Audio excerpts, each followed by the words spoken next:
Hi everyone, praise the Lord. This is the wonderful day that the Lord has made. We are so excited today for Come Alive, and I pray that the Lord is with you.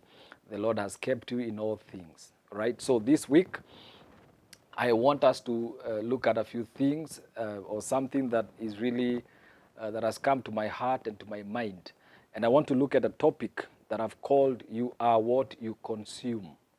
You are what you consume. Now, it's very interesting that every time the year turns and we are in January, most people's resolutions is to lose weight.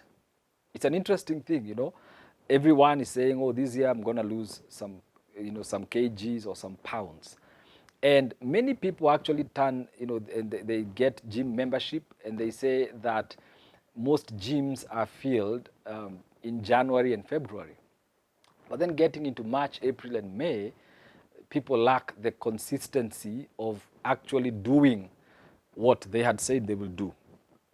But one of the things that I have learned, and in my weight loss journey, if I may call it, is that you are what you consume. And I know that this is something that you've had before, and there are some things that are very hard to stop eating, but the truth is you are what you consume.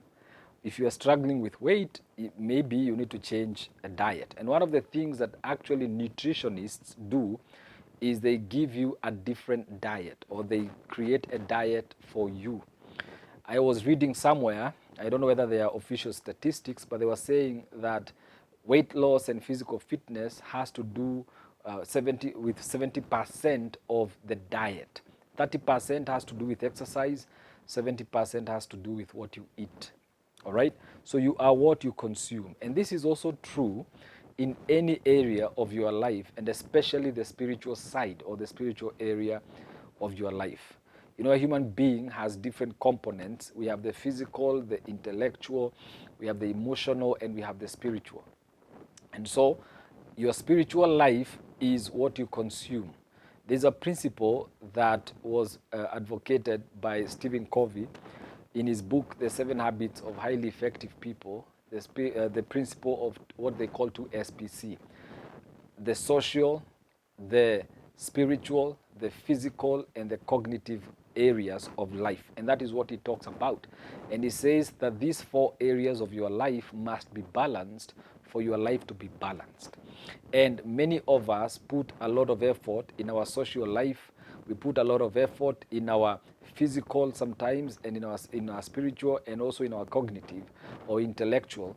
But then you look around at your life, and the question I have for you, how much effort are you putting in the spiritual? If you're putting in maybe 55% of effort in losing weight, are you putting 15% for spiritual growth? You are what you consume. When was the last time, for example, you read the Bible for yourself without listening to any pastor, and you just decided, I want to do my devotions as an individual? You see, the problem we also have is that many pastors read the Bible when they're preparing a sermon or a teaching, but they rarely read the Bible for themselves. And so that becomes a problem. So I'm going to give you some points, okay, to illustrate or to put emphasis on my point, you are what you consume. And number one point that I want to give you is that life is shaped through consumptions. You are what you consume. Your life will be shaped by what you consume. Whether you are a president or a beggar, wherever you are, life is consumed through consumptions. Now, consumption comes through the 5 human senses, and they are sight, smell, touch, hearing, and taste. These are the 5 senses under which you become whatever you desire to become, or whatever you don't desire to become. All right? Point number 2 is that what you consume controls your perceptions. And you can turn to Psalm 101, verse 3 to 4. What you consume controls what you perceive, what you see. All right? And so I pray for you that even as we continue with this teaching, that you will continue to begin to check what you consume, both physically, but mostly spiritual. Thank you. The Lord bless you, and the Lord be with you.